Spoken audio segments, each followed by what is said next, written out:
So I'm going to see the screen in a minute, but okay.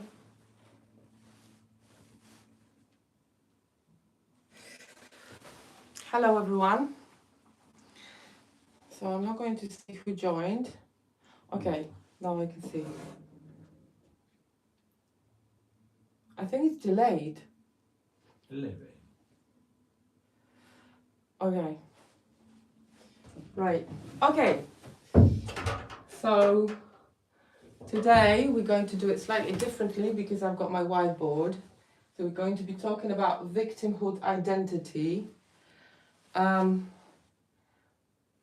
may know or not know that I'm an ex-therapist and I teach people about their mind, inner experience and the nervous system. So today I want to teach you about something that potentially can move a needle for you, especially if you're struggling with your inner experience. If you're going around in loops and looking for reasons why you can't achieve something, stop something, start something. So I'm talking habits, ways of thinking, patterns of thinking. And I want to bring your attention to your identity. So it's potentially transformational because we're all here to become conscious of our inner experience. We're all here to become aware of how we operate as humans. And I'm going to put it a bit higher. Right, let me just see.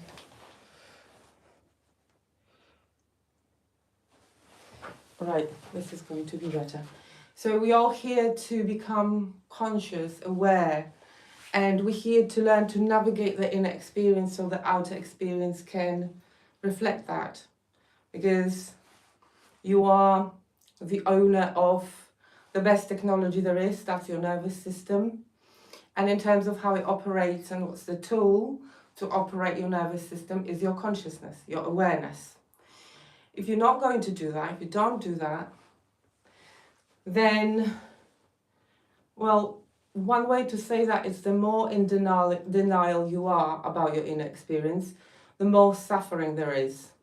So the less conscious you are, the more struggle there is, right? So my mission, as you know, or may not know, is to bring your awareness, to make you conscious about who you are, how you operate, about your beautiful mind. I'm an ex-therapist, so this is my vendetta against telling people that there's something wrong with them. That in order to find happiness, fulfillment and peace, you need to educate yourself for no end. You need to go to endless therapy. You need to read endless amount of books. And I'm not saying this is not a way or a tool, right? So obviously we become conscious by various different ways. But I know that I've been shown, let's say, that you are already a perfect being, right? Of course there's mess, there's chaos, but all the wisdom you need to have a life you want is within you, and you may want to expand your understanding, but knowing yourself is your superpower. And in order for that to happen, to make it happen, you already have that. You don't need to go anywhere. You don't need to outside of yourself. You can literally decide this very moment that you are whole. You are sufficient. You are good enough, right? We need to be careful with the good enough because very often it's about being mediocre. But so today I want to talk to you about your identity, how it gets developed, right? So victimhood identity is a very popular and common structure these days in people's mind. Why is that? Because there's a big payoff. There's a big payoff that keeps you stuck, and you don't know how to go beyond this because it's basically pushed onto us, I think, by various systems, right? Because as soon as people hear, oh, you are a victim of this or that, right? There's a big, it gives you a sense of identity. And I'm not saying that this has no utility. It has utility. It actually works in a lot of different contexts. But long term, when you want to walk through life as a victim, even though you will get a lot of validation, it's not going to, there will be a ceiling, let's say. There will be a ceiling because the way you think of yourself is actually, it determines your experience. So victimhood identity, and this is for people who grew up in dysfunctional families, who are, as I say, unmothered and unfathered. So you didn't have a structure around you. You didn't have safe people around you. You grew up in some kind of chaos, some kind of tyranny, of addiction, of a narcissistic parent, anything that would prevent you from being who you are and from self-expressing. Okay? So hang around. This is a completely off the cuff. I have an idea how to go about it, but this is a sort of freestyling on my part. And we're going to start with how the identity is constructed, right? We're going to start with, what is identity? Identity is a structure in your mind, is your belief system about yourself. There's a lot of different things, but well, let's just paint it like a very vague picture first. And the most important thing is for you to know that this is an invitation to think about your experience quite differently, right? So it's about consciousness, it's about connecting with your spirit, with your heart, with your soul, because in the mainstream psychology that doesn't happen. You are being told that it's all about the brain, etc., etc. So at the moment, like in the mainstream identity, we tend to identify with our job, our name, our role in the family, job role, right? And then that becomes everything that's outside. That becomes your identity. And we tend to identify with the roles we are being given. And we go inward. We're going to unpack how you think about yourself, how you feel about yourself, and no labels. Again, we're letting go of labels. So we're not looking at your choices. We're not looking at how you live, how much money you have. We're looking inwards. There may be a bit of a panic in there.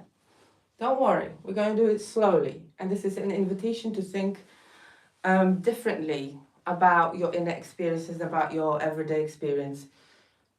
And as you know, I talk about regulating your nervous system. So a lot of dysregulation comes from the fact that we have a very distorted view of ourselves. Because at the end of the day, you're not your roles, you're not your choices, you're not your job. You're not, even if you don't have a job, it doesn't really matter. It doesn't determine who you truly are internally. Okay, so as I said, we're ignoring the packaging, we're ignoring your body almost, we are. And we're talking about the energy, the mental, psychological, and your nervous system. How you perceive yourself, okay? And how, we need to start with how the identity is being formulated. So I'm going to start with your childhood, okay? So you know, when you are a little child, and obviously I'm rooting this in dysfunctional family, in a very chaotic, lack of structure, dysfunction. What I mean by dysfunction is the fact that childhood is not valued. I'm talking about the fact that you as a little person had not been seen, listened to, or validated in the way you needed. So your needs, emotional needs, maybe you had food on the table and some clothes on your back, but I'm talking about the emotional, the psychological, and mental experience in your childhood.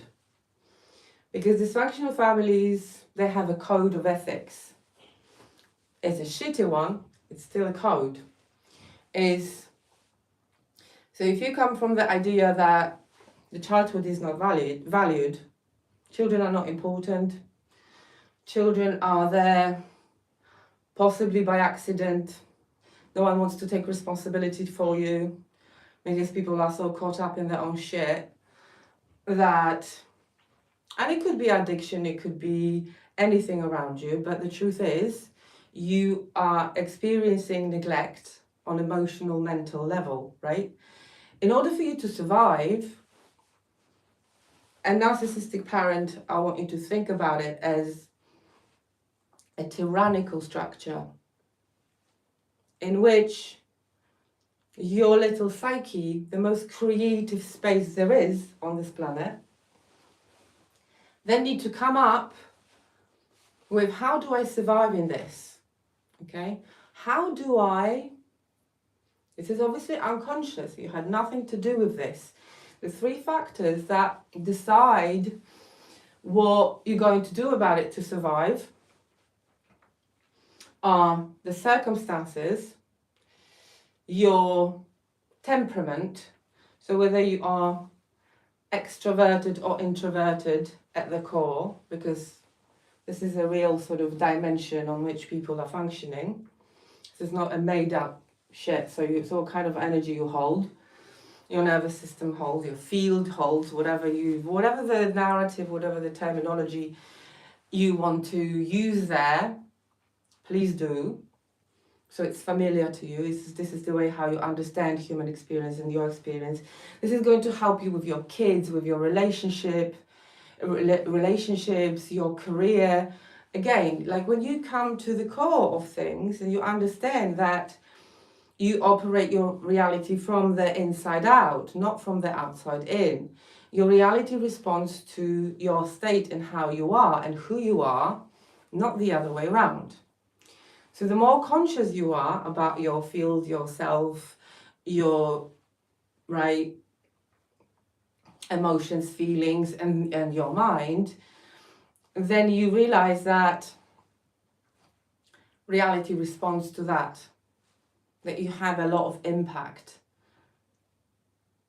Vast majority of problems these days is because people think their existence is pointless and they have no power over their life, right? That's the very damaging narrative that goes on various levels, in mainstream psychology including. So there you are, you're being born into this world, so the reality of your childhood is that it's chaotic, it's difficult.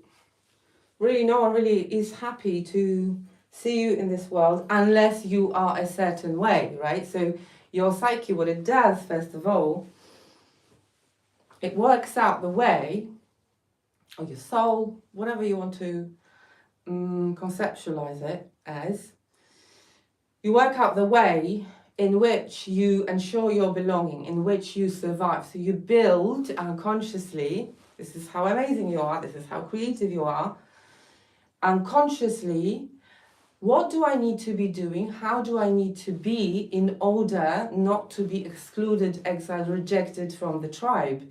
Because your family is your first tribe, right? And we're tribal beings. So your little psyche goes into, right, I need to be this in order not to be rejected. Even like food, right? So I cannot be naughty, I must perform, I need to be good at school, I need to be quiet, I need to be whatever. This is how your first survival identity is being formulated. So your first layer.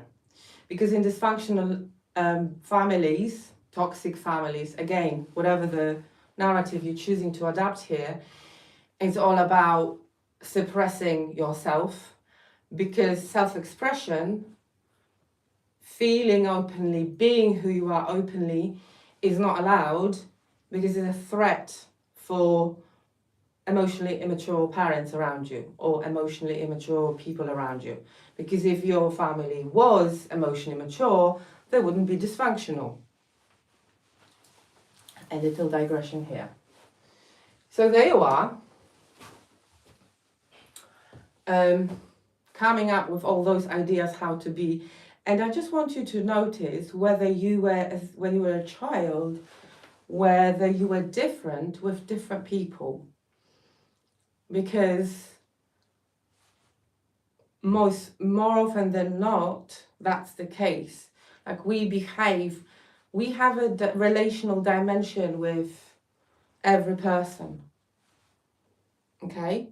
And the more dysfunctional the family is, then the more fractured that becomes. So in order for you to survive, you need to be, okay, this is how I'm going to speak to mum or be with mum. This is how I'm going to be with my dad, if he's around, whatever, or if I see him or whatever. So there are all those different forces which you as a child already respond to. And yeah, you're very creative. You are able to navigate all those different relationships. Siblings are a very good example, right? So what kind of relationship you have with each person depends on how stable, predictable, and emotionally mature they are. And obviously, kids are kids. So even though kids should be allowed to be kids, you still have different relationship with your siblings. Right? Because it's a dimension, and that applies to adulthood as well. That applies to now as well, right? So you have a dimension where the way you respond to one another and communicate, and you know, a lot of the times in your childhood you have no words. You haven't learned to name certain things. So alongside your identity, what's being formulated is your emotions and feelings and ability to express how you feel is being developed. And again, the more dysfunctional family is, there's no permission for that, because you are being told how to be, who you are. And just notice, like when people have 5 children, they get labels very quickly. Arty one, naughty one, the loud one, the quiet one, right? So we are being given those identities because one of the codes of the dysfunctional families is that children are just children. They know nothing, feel nothing, and they don't deserve the space for self-expression and a lot of their emotions, but they're not understood, and they're being asked to suppress it. Okay? Where was I? Right? So then, yeah, your emotions, and they have very rigid, that's another very, like energetically speaking, dysfunctional family is very rigid. They're not fluid, they don't grow, they're not open, right? That's why there's a lot of secrecy, and there is a double life. What happens outside, what happens internally. These people who are very dysfunctional, adults who are very dysfunctional, they have multiple identity disorders, as I call it, right? So they behave completely differently. They're not natural. They develop those different masks in order to keep the family. Well, this is why abuse happens, because they can protect their system. And there's a lot of secrecy. You're not allowed to tell. You're not allowed to share. And of course you don't, because children protect their parents. protect the relationship that is at that point sustainable for their life. It's a survival thing. So unless you then 45 and you go to therapy, and that is the most difficult thing for people to go through, and I've worked with enough people to see, and obviously I include myself in this as usual, that accepting that you were not loved in the way you needed is the most difficult thing. So you're not going to do that as a child, because unless you are independent, and that independence is not promoted, and that's not what dysfunctional families like. They like loyalty. They don't want you to be independent and free, because they're not free, and people who are not free from shit, they're going to make sure that their children are not free. So they're going to impose a lot of rules and regulations and how to be and what to say and what's not to say, emotionally, mentally, psychologically, talent-wise, right? And a lot of parents then, the more dysfunctional the parent, the more sabotage they're going to push. They're going to tell you what you are capable of, what you're not capable of, right? And again, there is ego. So this is all ego dysfunction. But I'm choosing this language because this is what we can relate to, yeah? It took me years to understand it. How do we conceptualize ourselves? So there you are, protecting your parents, knowing, and actually it's a feeling, it's a feeling that if you were to go off and leave your family, first of all, you will be abandoning them, but not actually. First of all, you won't survive. That's the main message. You won't survive without us. That's the main message when it comes to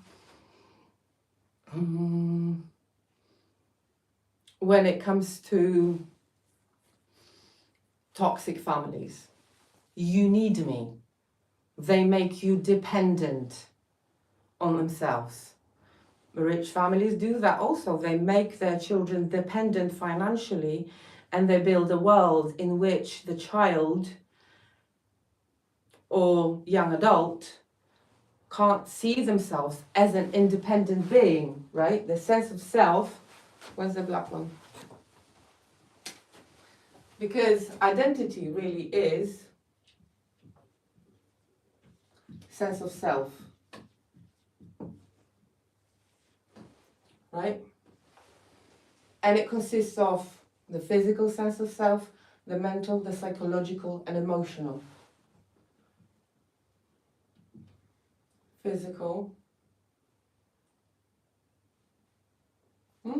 All right. Physical.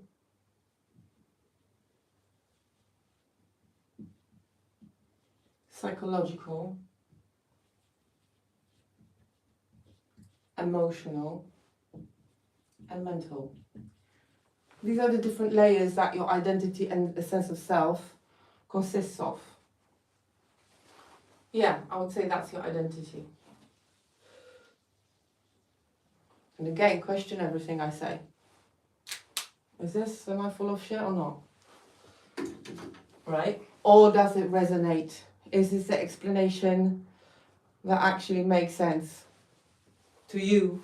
Some of it may not, because a lot of families, they have, they're really sporty, let's say, right? So your sense of the relationship with your body, then it's good. But the parents are at the constant emotional war, so you grow up in emotional coldness. I call it emotional desert or emotional winter. There is this stagnation. There is no love. Because if the parents can't love themselves and show and live from a place of love most of the time, I'm not saying always, that's not possible, then you don't understand your emotions, because that's your ceiling, right? So there could be different combinations of those. And the more dysfunctional the family is, the more rigid the ideas will be here. So relationship with food, physical, right? So this is what gets developed, and this is what then creates and forms and shapes your sense of identity. So again, what emotions we express, what emotions we don't express. When we're angry, can we say we're angry? So your childhood was full of this. And depending on which aspects of yourself you could express, so when it comes to mental, let's call that's your mind, right? And psychological, that's your mind and soul, whatever, right? Because psychological is the psyche. And physical, that's your body. Okay? So your sense of self, your identity consists of those different layers. It's not what you wear, what you do, it's how you are, to what extent you can interact with the inner space. And just notice the people who were never allowed to self-express freely, emotions, feelings, what thoughts, right? So on mental, we've got the mind, like where you allowed to think out loud, where you allowed to express your opinions or your thought process. Was it welcomed? Was someone listening to you? Again, if your childhood wasn't valued, then that space for you to self-express wasn't valued. That obviously develops in play and different children, but then parents should mirror you. They should create a safe space in which you can share yourself, right? And your silly thoughts, because they're supposed to be silly. You're not supposed to have the rationality, the logic, the whatever they want, right? And, or usually people who are dysfunctional, they're divorced from their soul. So then they won't be able to understand you, right? If you're a very emotional person, which now it's called sensitive, which I think everyone is sensitive, we just numb, we numbed ourselves, then if your mother, let's say, is not sensitive, so she's numb, she won't be able to be open enough to listen to you and create space for you. Because we can only create space for someone to the degree we are open to ourselves. So if someone is cut off, disconnected, and shut down, they have no space for you. Again, that's in childhood, but that's across the board. Now it's still happening. I'm talking about the childhood because this is the groundwork for how you function and operate today. So that's why it's important to look at your childhood from this perspective. But as I told you at the beginning, this is a life skill. Knowing yourself is a superpower.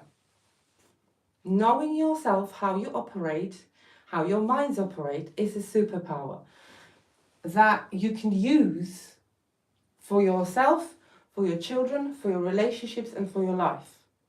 So I really don't exaggerate when I say this kind of self-knowledge is life-changing, right? All the psychological narratives and therapeutic modalities and all that bullshit, it's all outside. Regulating your nervous system, they're all talking about outside, they're talking about habits, or breathing or whatever, without understanding how your survival identity was really developed. Why, my favorite question, why you are dysregulated, right? Because in this case, I'm just checking, you're probably a really funny friend to have. Thank you. Yeah, it's called something, I can't remember.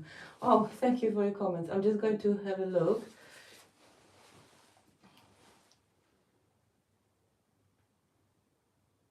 Yeah, codependency, okay. Where am I from? from the universe. You're probably a really funny friend to have. Yeah, but I'm also very serious. But yeah, when I'm free, I'm funny. Okay, thank you guys for being here. Let's go. Right? So there are different layers of self. Whichever layer resonates most, this is where you pay attention most. Right? Because what resonates is the truth. Because this is what your nervous system needs to hear, needs to hear, and because you need to actually put yourself apart, your self-understanding, to put it back together in the way you want. We are deconstructing the core there.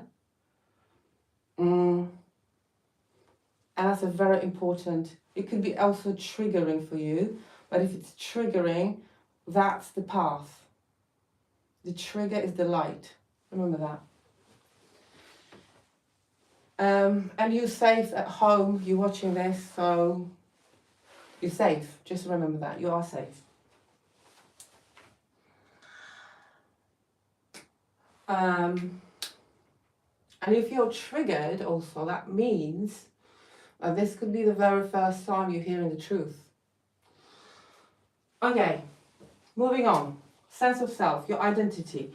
So there is you, your little self, needs to develop those false selves in order to survive in your dysfunctional families. Because you can't be natural, because again, that all being suppressed, right? Physical. They don't look at what is your nature. They don't allow you to explore your nature. You are being told what is your nature. In this family, we do sports. In this family, we don't do sports. In this family, we play football. In this family, we don't ever go outside, right? So the narrative, the rules, think about it, what were the rules when it comes to your physical reality? Because that is the foundation of a relationship with your body. There you go. There is 2 years in therapy in 2 sentences. Psychological, mind and soul, thoughts, like what you see, what you like, what sort of world you understand. Again, there was no space for that because this is what we watch, this is what we don't watch, this is how we spend free time. So again, there was no possibility for you to explore, again, because in dysfunctional families there are a lot of rules. Even if it's chaos, that's still rules, right? Because if you have, for example, let's talk narcissistic parent, right? Let's go after mothers this time. Classic, okay? Narcissistic mothers knows everything. What you are, what other people are.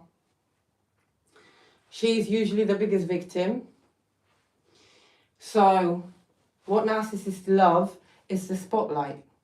And they're going to use any means necessary to get that spotlight. So there's no space for other people. That's why 2 malignant narcissists cannot be together. Remember this. So they cannot be together. So imagine a mother like this who'll tell you, you're trying to share something with her, but she goes, oh no, that's stupid. That is stupid. Because anything outside of her understanding and her worldview will be labeled and shamed and rejected. So then the feedback you get is like, my thoughts are stupid.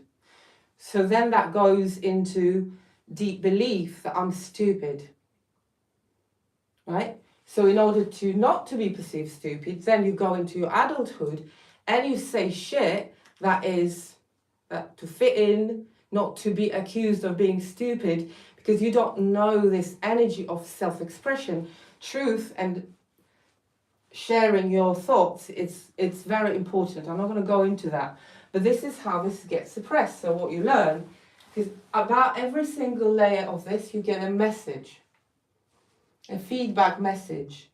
And on the basis of those messages, you build a sense of self, right? I do sports, I don't do sports, my thoughts are valid, important, whatever. Even the psychological process in itself, because if you're a thinker, but you're surrounded by people who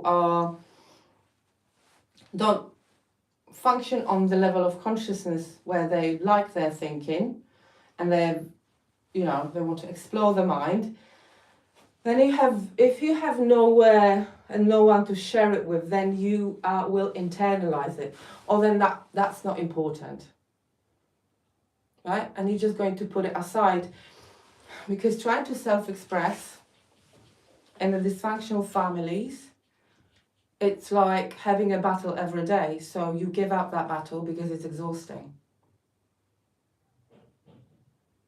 And you also want to function.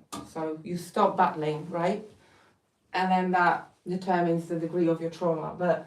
And then emotional. What emotions are expressed? Like a lot of people would say, I'm not emotional. And that breaks my heart. No, you've just been told that you're not emotional because you're probably your family. Maybe the only emotion that is being expressed is anger, right? So then you don't want to express that anger. But guess what? Every emotion is needed and valid. The emotional code that you have, that has been installed in you, is dysfunctional. And you take it as, because this is what we do, whatever our parents do, we take it, we internalize it, right? Because if they say that must be true, right? Plus you have your siblings, or other people are reacting to them. So obviously there are a lot of variations there, but emotional code. Think about yourself. Think about what emotions you find acceptable or unacceptable. Do you even know how to name the emotion? One of the way in which to, because there's so many possibilities that I can't really contain it, but I'm going to find examples. One of the ways in which you can investigate that for yourself, think about which emotions are negative and which emotions are positive for you. Right? So imagine a world, hopefully you have to imagine and you don't know that world, where joy is a no-no. Plenty of families like that. Right? Just an example. Anger. No. We understand it when it comes to animals, again, that the animal is, like, you don't wake up an animal when they're asleep, right? Because the anger is the emotion that comes on when someone crosses your boundaries. But in dysfunctional families, every single boundary you had, psychological, physical, emotional, had been smashed. So, had been disrespected. Because again, they do it between themselves. They really, that's the model that you get, right? So this is what you internalize. That's your first conditioning, right? And then you have the mental, again. Oh, we don't say that. Even if it's true. Oh, we don't say, you're not allowed to say that. Even if it's the truth, you're not allowed to say that. So then what do you learn? What is so your psyche gets the code, your body gets the code, right? Because your first need is to keep you safe. In other words, belong. That's the first need of your nervous system. To belong. There's the code. That's the constitution. That's the commands. That's the rules. Because otherwise you're going to be rejected. Otherwise you're going to be exiled from the tribe. Otherwise you're going to be rejected. What is the most painful emotion? Like on the cellular level, evolutionary level, being exiled, rejected, and, you know, isolated, right? What's the punishment in prison? Prison, isolation. It means death. It meant death for centuries because you would never have survived on your own. So I think there's something really deep in our bones that so you'll do everything to belong to your family. You will make yourself into the most fake, false, because fake maybe has a bad connotation at the moment, but yeah, you will play, your psyche will play, and your nervous system is capable of absolutely everything, right? So this is how your first identity is being formulated. So you won't question the narrative because your parents are stronger for a very long time. And if your mother or father is narcissistic, you're dealing with the biggest force in human energetics, right? Then we have the pathology of psychopaths and whatever. But by definition, by design, narcissistic people have no empathy for their children, including their children, right? So now people are talking, oh, I've been in a relationship with a narcissist. Right. You're an adult and it fucking destroyed you. Think about the child. So we're really sorting out through the way in which your sense of self had been shaped in childhood, okay? On these different levels, and how your identity had been formulated. So I think you get that. Oh, I'll see. Right?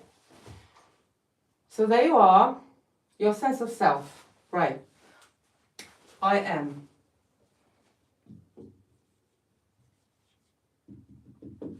And then this is how your personality is. This is, later on, we call it a personality, which is a complete illusion. We get to that, right? I am shy, outspoken, funny. And then we have countless, like the choice is limitless as to how we see ourselves. But it's pretty consistent in when you're young, right? It's pretty consistent, so the way you see yourself. You can see that, think about it, the way you think about yourself, the thoughts you have about yourself, I am, they've been there for a long time. So this is how you get them. This is how this sentence then is being filled with things, so that builds your self-perception.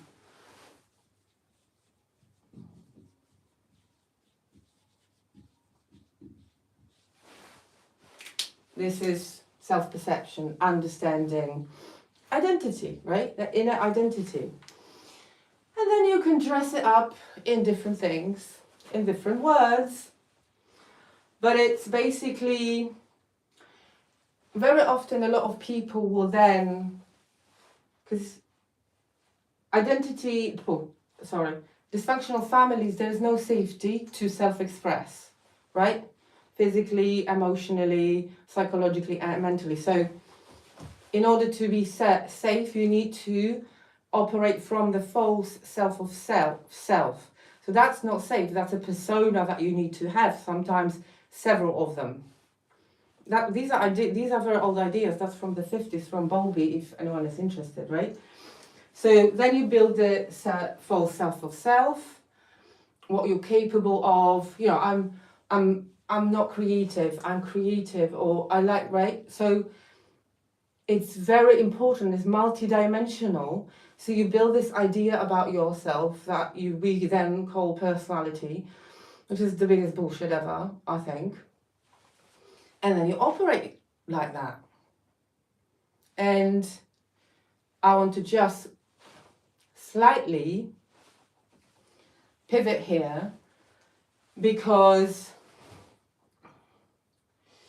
your poor nervous system, okay, the more suppressed you are, so the less safety you have in order to belong,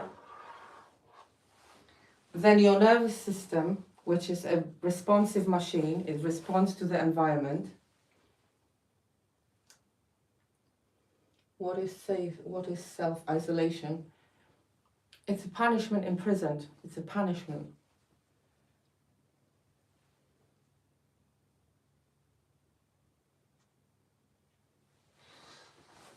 So then you have your personality, and you operate from your person from that level of sort of falsehoods. But your nervous system, that's not true, because your nervous system has to respond to the fakeness and the falsehoods. This is why, like almost every person that came to therapy said one thing. Usually people came because they couldn't function because of their depression, they couldn't function anymore because of their anxiety, or they've been labeled personality disorder, whatever, medication, right? And they always said the same thing. Nothing happened, but I feel depressed. Nothing happened, but I get panic attacks every day, right? This is because when your nervous system has to fucking cope, it does. When their safety starts to prevail, so you move out of home, you find a person who is relatively fair, so you can start self-express, this is where the years of emotional, mental, physical, psychological abuse, suppression, they start to resurface. People do not fall apart when shit goes on. People do not fall apart in crisis. People fall apart when it's quiet, because your nervous system goes, right, this is where I need to reset. This is what happens when people go on holiday, and after the 5th day, sometimes the 3rd day, they get physically ill, right? Because you've been trained so well, like a monkey in the circus, including me, of course. You then train so well to gear up, to force yourself, to perform the persona that's needed, that has nothing to do with who you truly are, then when you can, you do fall apart, right? And don't quote me on this, but this is what I think about postpartum depression. When you have a baby, this is when your body goes, okay, now we're going to do it differently. Enough pretending. Because what happens, you just need to pretend. You need to live, right? I am, you've got all these labels, so false self.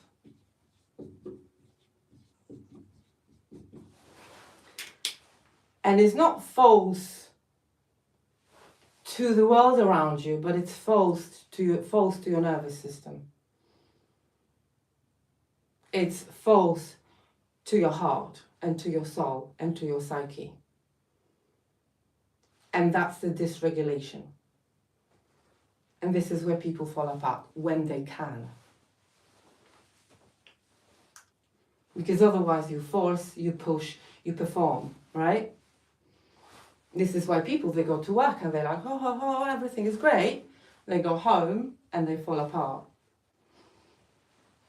Right? That's the basis for all addiction, by the way.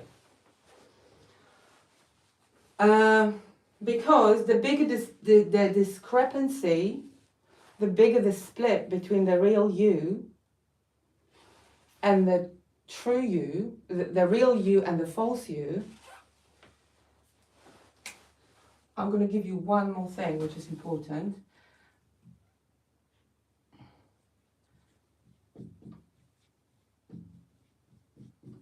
right?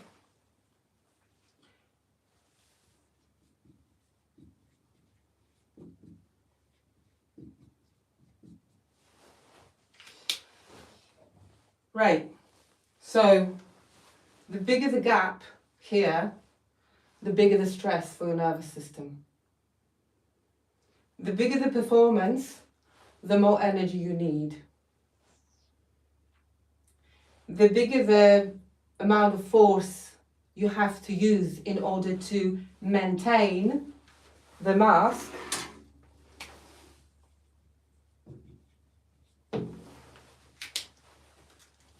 and the mask is not only on your face, it's on your entire being. It's a performance. The bigger dysregulation of the nervous system, the bigger pain, because you're not being the authentic you. But we're not going to go into that. You just cannot be real. You cannot say what you feel. You don't know what you feel because you need to completely disconnect from the true self. You need to completely suppress your nervous system. You don't feel that, we don't do that, we don't express that, we can't say that, we can't feel that, right? And you do it for sometimes decades. We do it for decades. I did it for 3.5 decades. Right? And then people think, why am I exhausted? Why am I falling apart? Why do I have anxiety? Why do I have depression? Why do I have a personality disorder? Because guess what? The true self wants to be expressed, seen and validated and given space to, and that's the inner work. For you to create space in your life for yourself where you can actually start peeling away the layers of the false self, slowly, gently, at your own pace, every day. That's the work, that's the inner work that people don't know how to describe, right? And getting to the true self, because I just want to say about this one thing. So in childhood, I have met people, and I was certainly myself. So there are 2 types of neglect and abuse.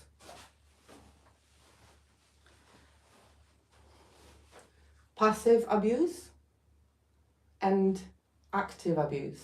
Passive neglect and active neglect. So, in some dysfunctional families, children are sort of left to their own devices. Okay, so they can sort of be free unless something happens, right? So they can, sometimes the true self gets breathing space. Children who, I don't know, live on a farm and they can interact with animals and they're in nature a lot, whatever, right? So there's an experience in which nervous system didn't feel the pressure of abuse or active neglect, right? So there's a difference there. Work it out for yourself. Because when you have that space, when you are neglected, okay, you're not seen, you're not listened, there's no mirroring from the parents, so no one is interested in you, right? So your soul feels really alone. But then, I don't know, maybe you live in a block of flats and you have a friend and then you can play outside, right? So that's sort of where, if you have the space in which you can self-express a little bit, so play, right? So without control, without the look, without the punishment, etc., then the true self gets stronger, and that wearing the mask, because it's literally when you can actually breathe and play a little bit, right? So for me, that was the experience when in my own home, there was shit going on, but I had a grandmother, so I could go to her house and I had my emotional needs met, even though, so I could play, free, talk, feel, whatever. She was interested, she was curious, and she listened to me, right? So she saved me. And a lot of people have, I don't know, like boys sometimes they have football, they play football, right? And with their friends or whatever. I was a reader, so I would escape in those worlds that didn't exist, only in my imagination. So my imagination was also it was an escapism thing. So think about it, if you had that space where you could self-express, but sadly not everybody had that space. Everything was really controlled. So they had someone talking in their ear all the time, or there was punishment. You know, I can't tell you, if you go into my comments, you know, there are people who say, I had an okay childhood, but my father was beating me up. So, you know, you have to go into denial about certain experiences for however long, but your body remembers, because your body is the one, your nervous system experiences the abuse. Your nervous system, right? So play is like a bridge. Because when you're playing as a child, you then interact with your reality, and especially if you have other kids around you, then your nervous system feels safe because you belong. This is that simple.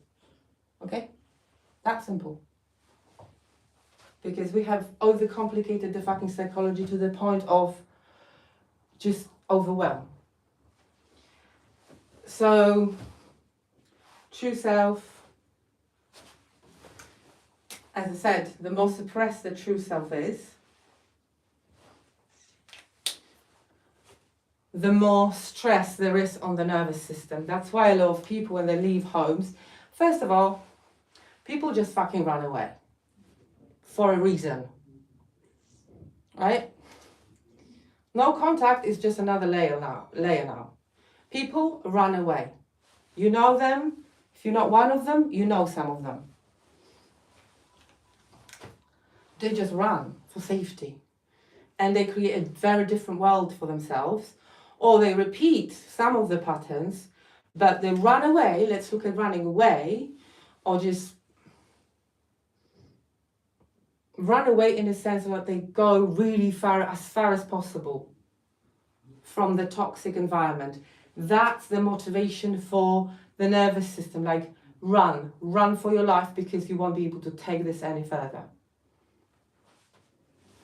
And then a couple of things happen. I mean, a lot happens obviously, but I really want you to stop here and let this land, because this is how your identity is formulated, and this is where you start working on yourself and with your nervous system, because there's a very specific story. Like, I gave you the framework, I gave you the structure, and you know, see which aspects of this speak to you the most, which ones are magnified, because then you will understand your nervous system more, because you don't have to regulate everything, you have to just regulate some of the things. Okay? I need more space. Where's the spongy thing?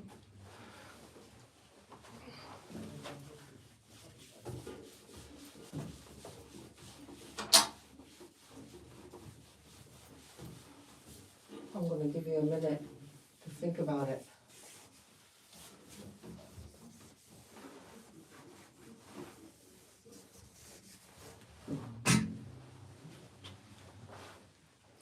So this is how your identity is formulated, your survival identity.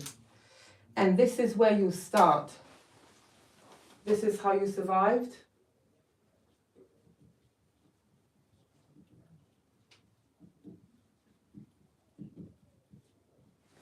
And you have behavioral patterns that come from your childhood, thought patterns, emotional patterns, and mental patterns.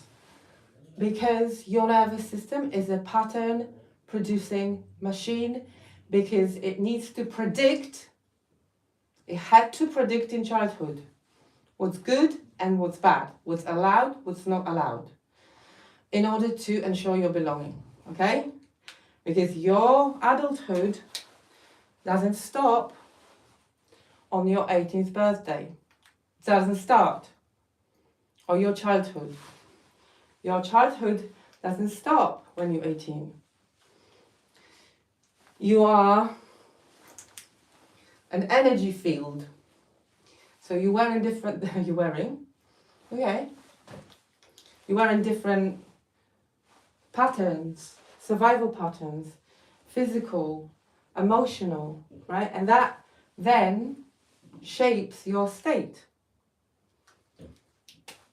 So, as I'm quite aware that I'm talking to the people who had a very shitty childhood, then what your nervous system does to it with this experience, so it's, as I said, in order for you to survive, you need to keep doing what you need to keep doing. Then you go away, you get relative safety. So there is no more abuse, you can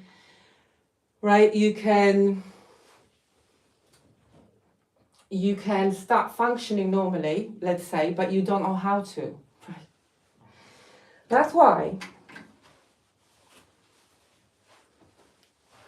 if your parents related to you in a certain way,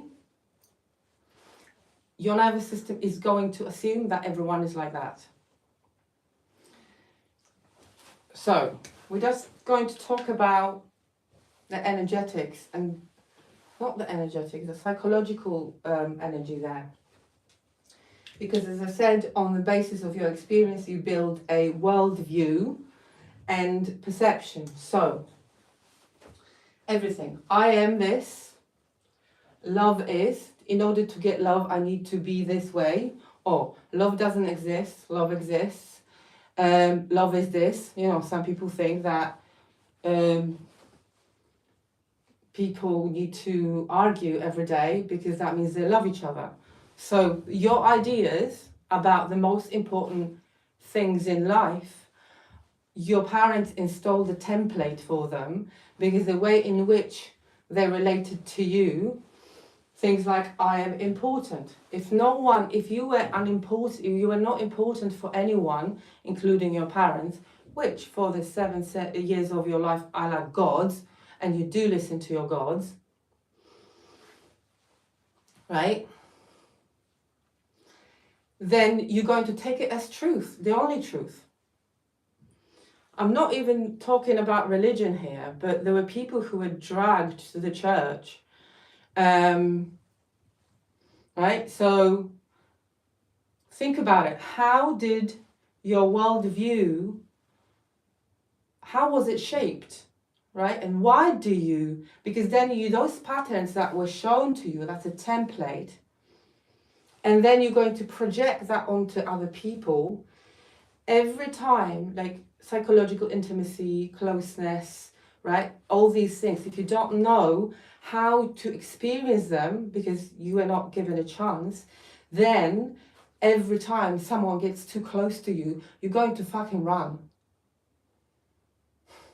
Right? That's the survival identity. That's why it's so important.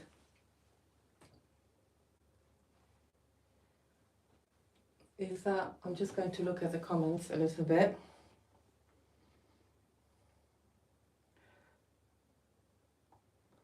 What is this? I was exhausted only around people.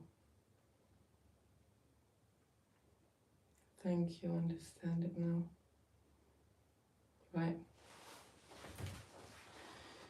So, we're just going to talk about, so all these different dimensions, right, that your identity shapes.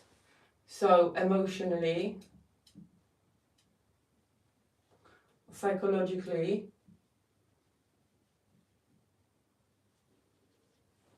mentally, and what else? Physically.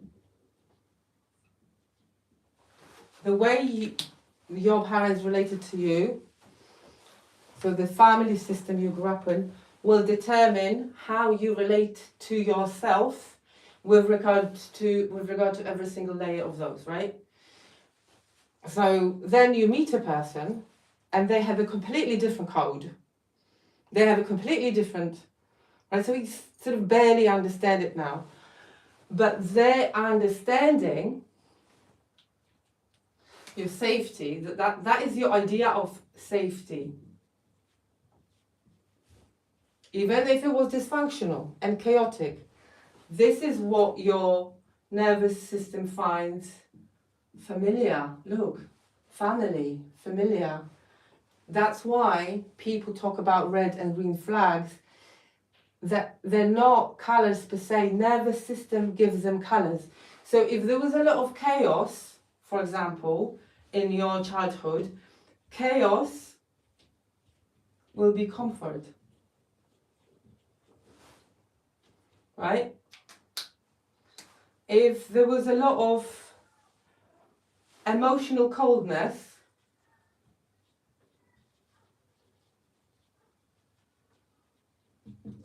comfort.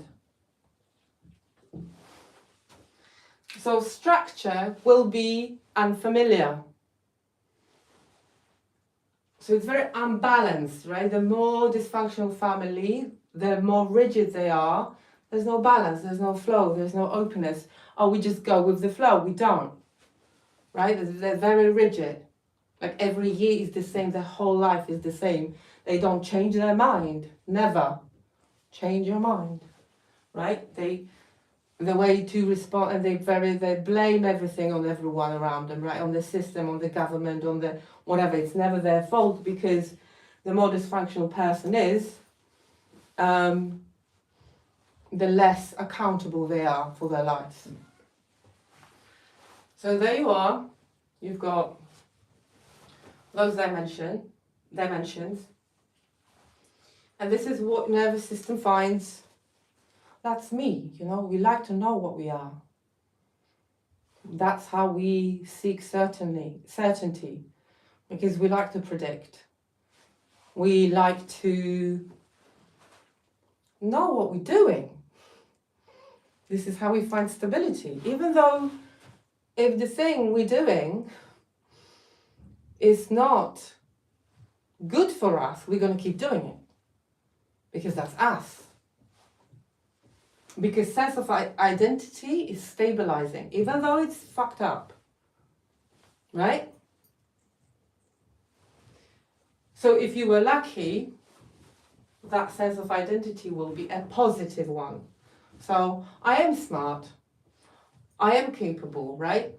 I am this, I am that. But self-perception, if you grew up in the dysfunctional family, then it's a distorted view, because it's the view from other people. It's not who you truly are, but it's from, to keep the survival identity in place, to belong, you need to develop a sense of beliefs that match their environment, because this is how smart and intelligent and wise your nervous system is.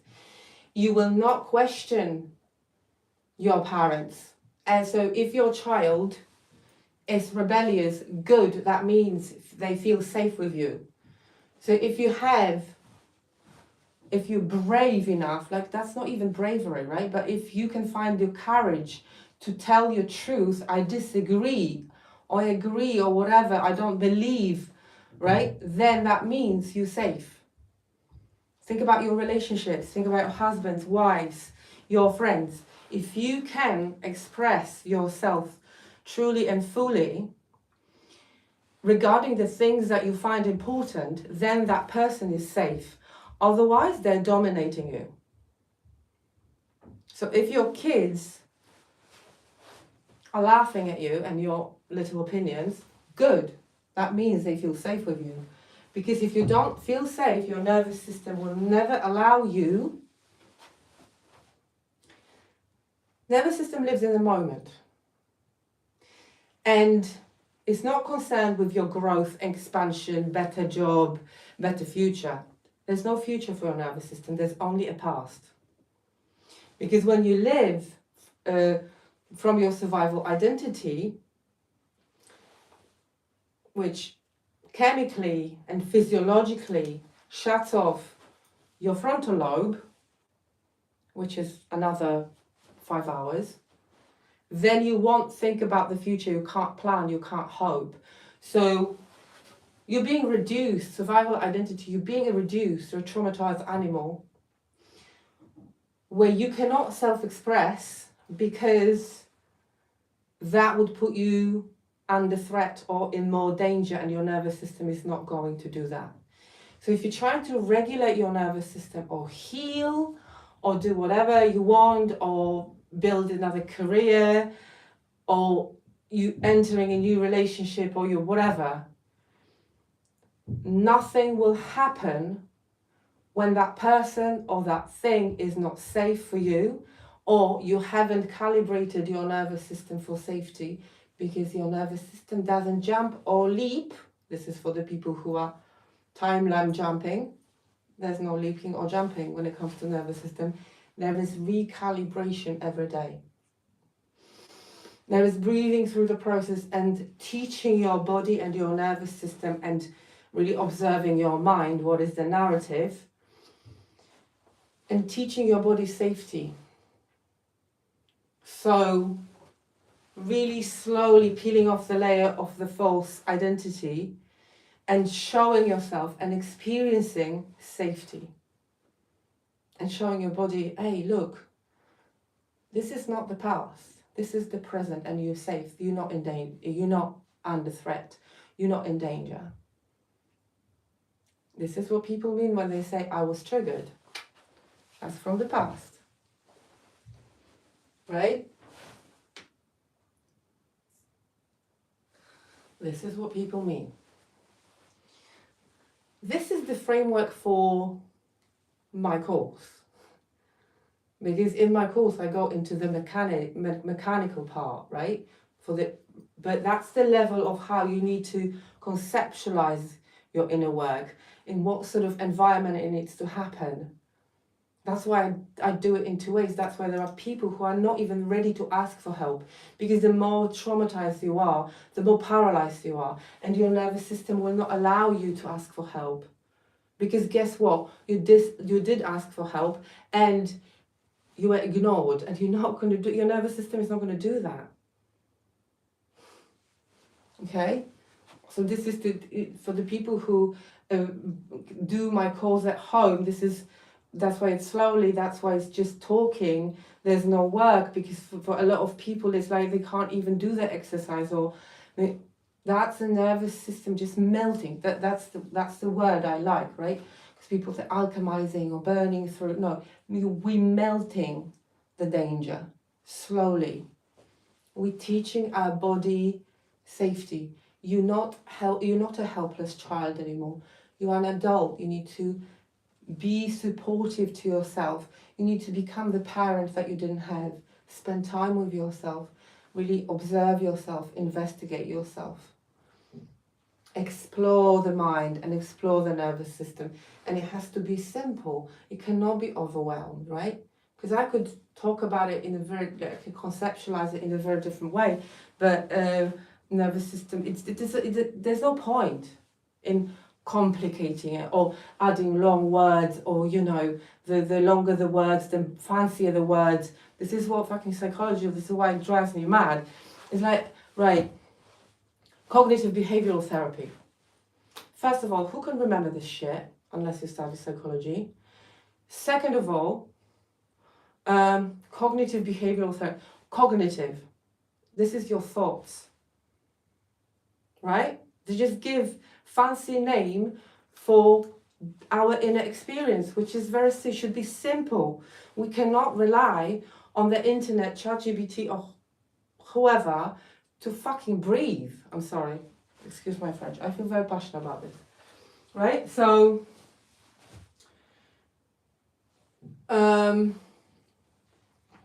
that's why you need to simplify it to the point that is digestible to you, and bite it from every single angle, unless you start feeling safe in your body.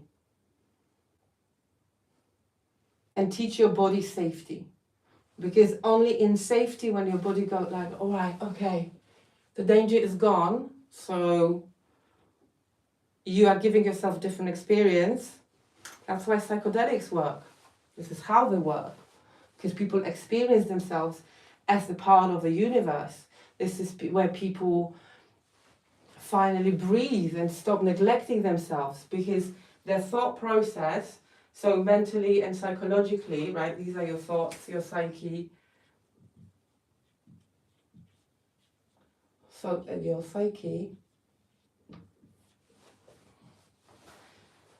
so self-perception then, right, this is what we're concerned with. This is what moves the needle. This is what your nervous system is listening. Your nervous system doesn't care about your neighbor. It cares about what you think about yourself. So if you think of yourself that you're worthless, unworthy, pointless, I've heard different things. I can't even repeat them, okay? Because it's like, it's painful. It's painful. I got different labels, but you know, I was unlovable unless I wasn't even seen, unless I was useful. I was looking after my mum's children. I was cleaning the house for pleasure and joy and whatever, for enjoying life. I was non-existent. So for me, the shift I had to understand and do for myself is that I don't have to be productive 24/7. I don't have to be doing constantly something, because this is how I was dysregulating myself. Unless I was doing something, I felt uncomfortable. Not only, and it's a very specific set of things.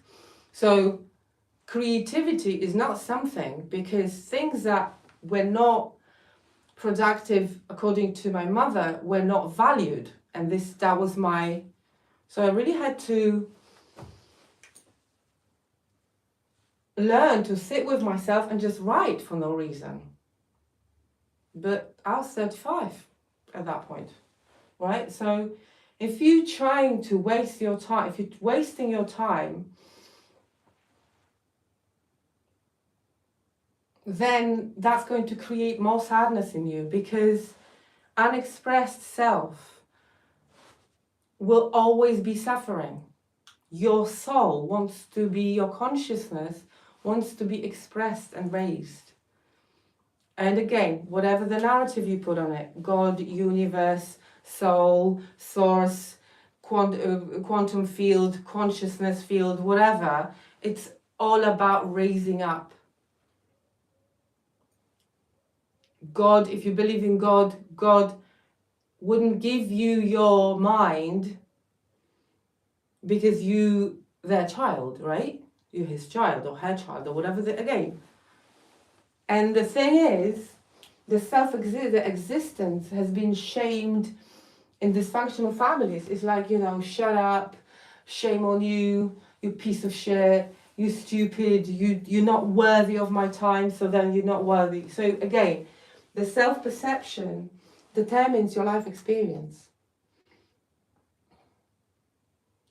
Self-perception, what you need to give to yourself, is very specific to grow, to build safety around yourself, right?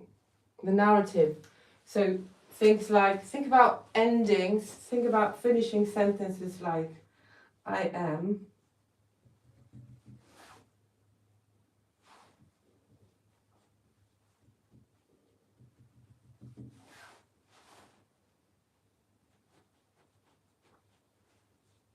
People are. I am, love is, people are.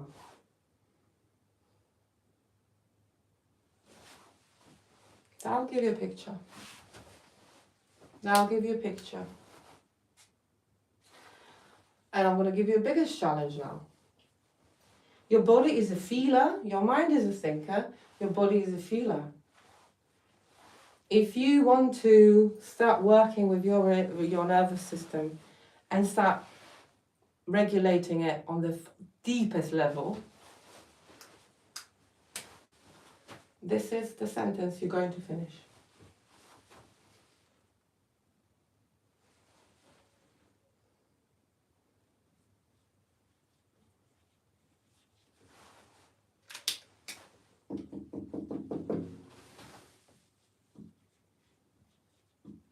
about myself.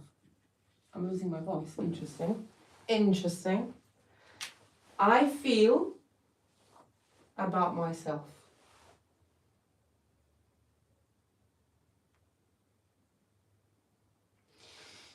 The answer could be nothing. That means you're numb.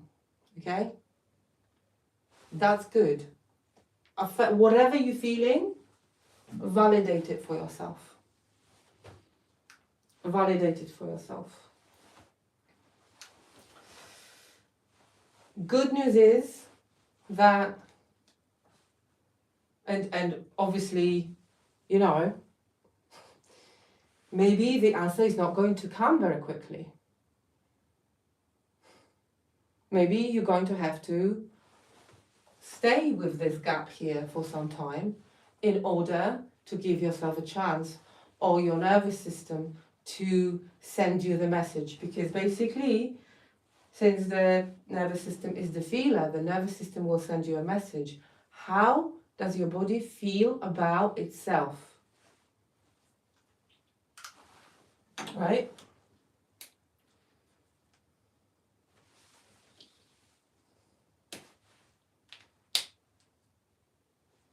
And that's your foundation.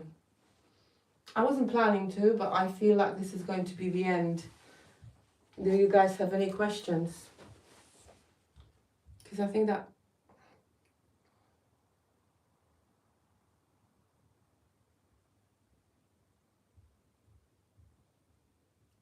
doing EMDR now, good. There are a lot of entry points to your nervous system.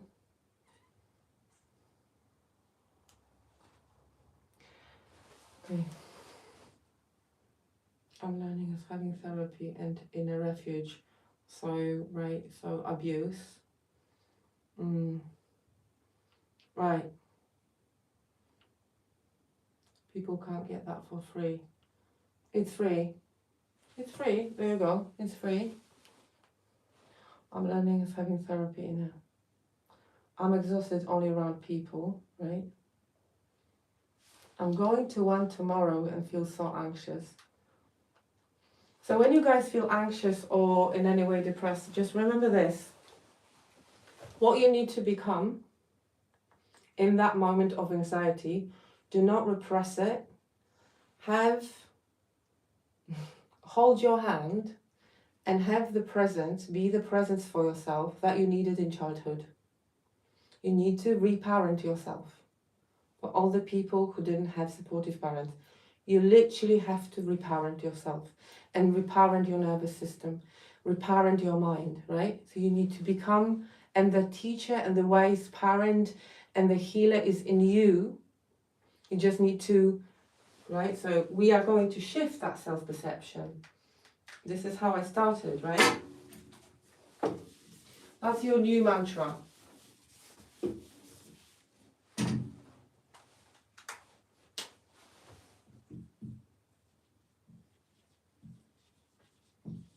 I am whole. I am worthy.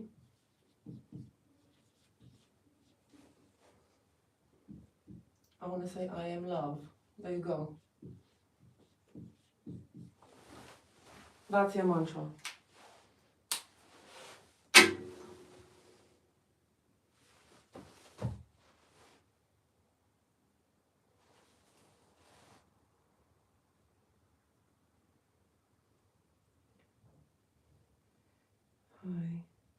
I feel like, why therapists?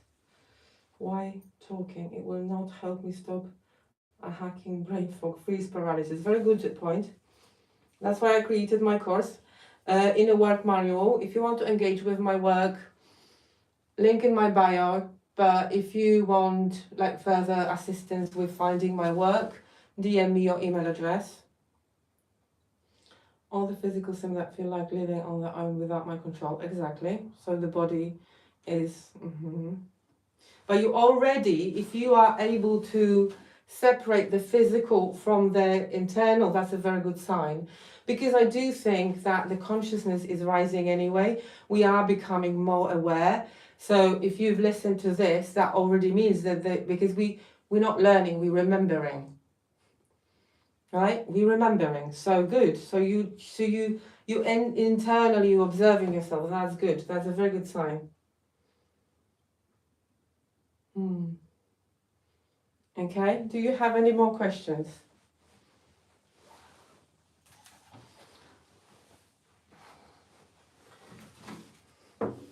I'm going to leave you with this. I can tell you again, I don't know who is new, who isn't new. It's all possible. Life can be wonderful, joyous. You can live from the place of love, even though you had a shitty childhood and your reality right now may be horrible, right? And the inner reality. Stop neglecting your inner space. Start being curious and interested. Stop basically demeaning yourself that somehow you have to apologize for breathing and somehow you have to fight for your place and somehow you have to force yourself through life. No. Or, right, you need to, that's a very damaging narrative and the system is built on this idea to keep you stuck there.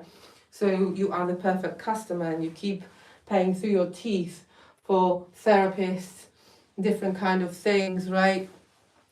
And like, no, you have the wisdom, your nervous system has the code.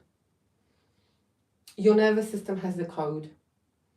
Humanity didn't survive because we have so much research, so many books, so many therapists, so many modalities, so many whatever. You are already a walking miracle. You just have to shift your belief about yourself. And from that, start noticing yourself and then things will unravel. You need to understand that your reality is being created from the inside out, not from the outside in. And your shitty childhood, they made you believe that somehow you're not enough, somehow you're not capable, somehow you're not whatever, right? So that narrative needs to be shifted. That narrative, you need to rewrite it. Self-perception and whichever dimension was more apparent to you and more magnified to you, this is your entry point. This is your consciousness showing you this is where the work is. Right? But you will never get to your mind without your body. This is what people talk about when they talk about alignment. You need to get your mind, your body, your mind, and your soul, which I show here because I think it's in the heart, but it's also for the rational. It's in the psyche. Psyche means the soul in the Greek. So that's what they talk about when they talk about alignment. You will never find peace if you have no integrity between the three levels of existing. You will never find calm. You'll only be living in survival and with false personas. And also, it's very difficult to work on the level of mind. So when you talk to your therapist, who is, for example, existential, even though 90% of people don't know what therapy they're having, but the level of mind is the old paradigm. You are a walking field of consciousness and working through that consciousness, staying in the lower consciousness, will not allow you to go up because this is the structure of reality. This is the structure of your inner world and you need to get curious, investigate, explore, discover the walking universe you are. Stop wanting, wishing, and dreaming about the world. Build the world. You need to become this person that you're seeking. You need to become the healer that you're seeking. And you need to become, and I tell you, as we speak now, it is possible. You don't have to go anywhere. But belief goes a long way. You need to believe that you are capable, which you are. You need to believe that it is possible. It is. And you need to want it for yourself. Because these are these three things that are unshiftable, shall we say, when it comes to, you cannot help a person if the person has not made a decision to help themselves. It's not possible. Look at the people who keep drinking or they're killing themselves, even though sometimes they had a lot of people who tried to help them. But on some level, there was something in their hearts, minds, whatever, bodies, that did not allow them to go beyond the self-perception, like I'm not worth of living. So it's about you tapping into this, the will to live, and then act on it. It doesn't matter how, but the will to live and the resoluteness to use that will, because you do have choices you didn't have in childhood. Right? So really expanding that sense of identity from I'm not worthy, not capable, to I can do this, it's possible, I'm amazing, whatever the narrative helps you, right? But without this very core, it's like a seed of expansion. I am worthy, I'm capable, I can do it. Right? I'm just gonna have a look. No, for whatever reason that got stuck. Okay. Thank you very much. Thank you for listening. Thank you for being here. I really enjoyed this. Thank you and see you next time. Thanks everyone.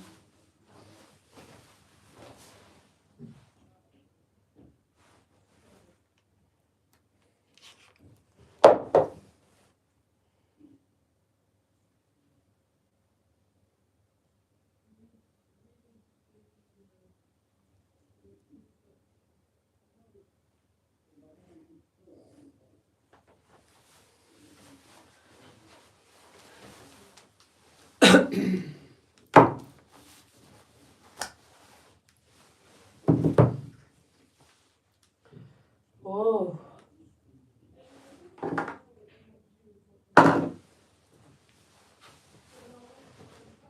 Maybe you're trying to be a good father.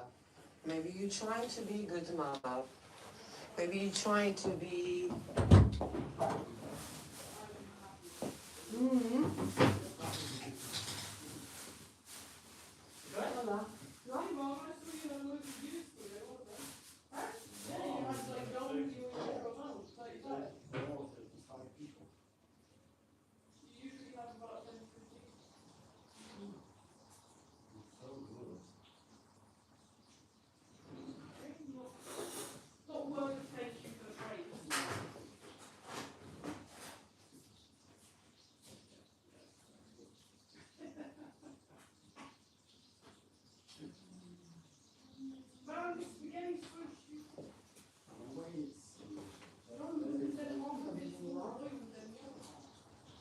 Oh, no, no. Within 1 minute, nothing changes. But when it's 10 of those minutes, everything changes? Explain your logic. Sometimes I think when I'm talking to that head. For what?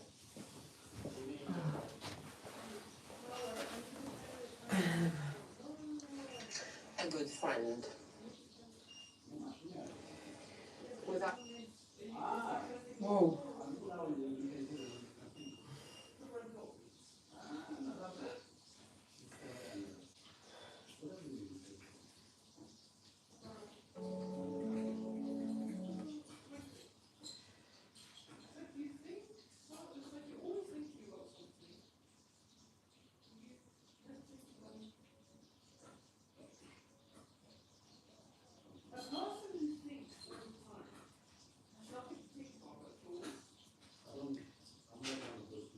I need to learn more, please.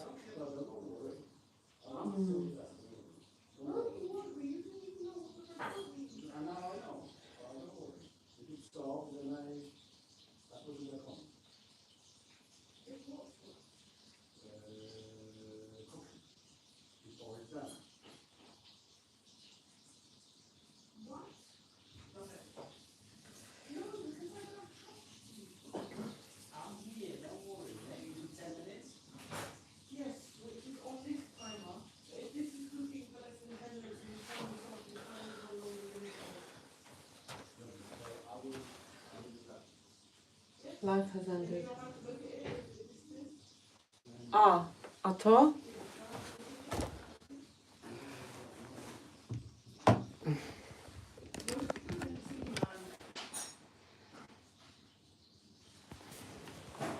Oh, okay.